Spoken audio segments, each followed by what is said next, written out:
डरावनी डायरी। शापित परछाई। गांव के किनारे एक पुराना घर था जहां चौहान परिवार पीढ़ियों से रह रहा था। उस घर के बारे में अजीब अजीब बातें सुनने को मिलती थी।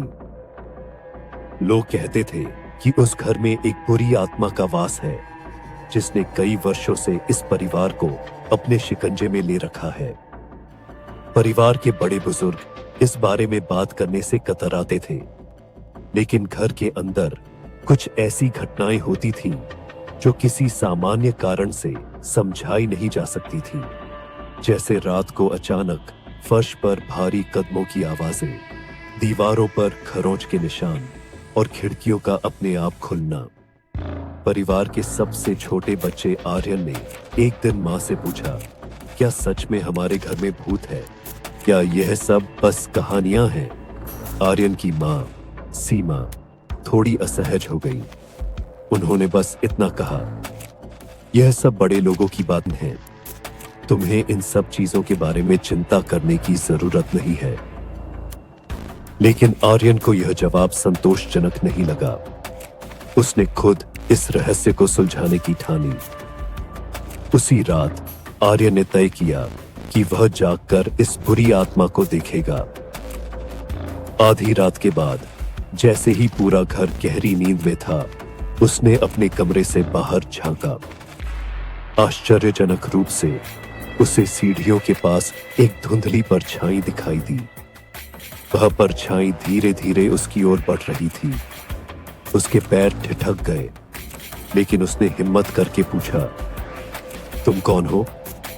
परछाई की जगह एक गूंजती हुई आवाज आई, यह मेरा घर है, तुम सब यहां मेरे बिना नहीं रह सकते।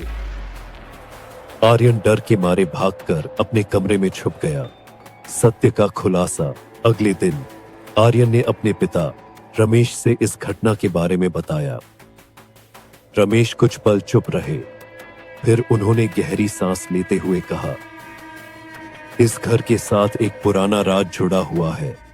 सालों पहले इस जगह पर एक परिवार रहता था, लेकिन किसी ने उन पर जादू टोना करके उन्हें मार डाला। उनकी आत्माएं इस घर को छोड़कर कभी नहीं गई, और तब से हम इस घर में रहने की कीमत चुका रहे हैं। आर्यन ने गुस्से से पूछा, तो हम यहां क्यों रहते हैं? हम कहीं और क्यों नहीं चले जाते? रमेश की आंखों में आंसू थे।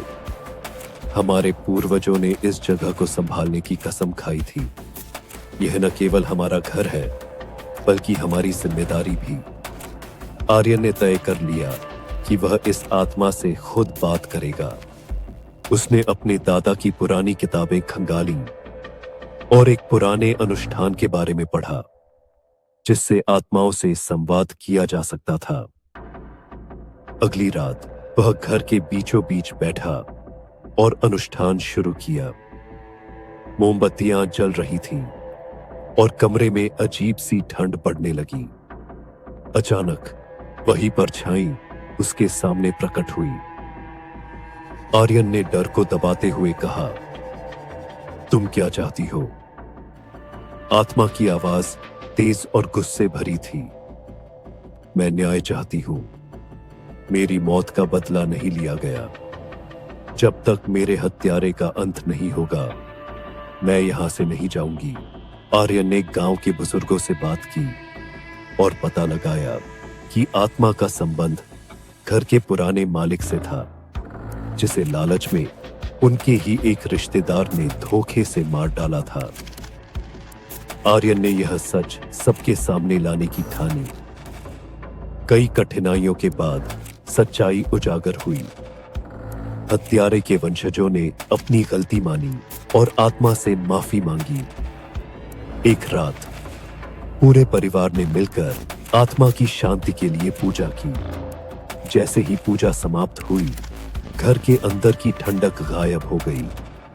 दीवारों पर बनी खरोंचें अपने आप मिट गई और हवाओं में एक अजीब सी शांति छा गई। उस दिन के बाद चौहान परिवार को कभी कोई अजीब घटना नहीं हुई। आर्यन ने सीखा कि हिम्मत और सच्चाई से हर डर को हराया जा सकता है। लेकिन गांव के लोग अब भी कहते हैं कि उस घर के कोने में कभी कभी एक परछाई मुस्कुराते हुए दिखाई देती है, शायद अपने न्याय और मुक्ति का धन्यवाद करने के लिए।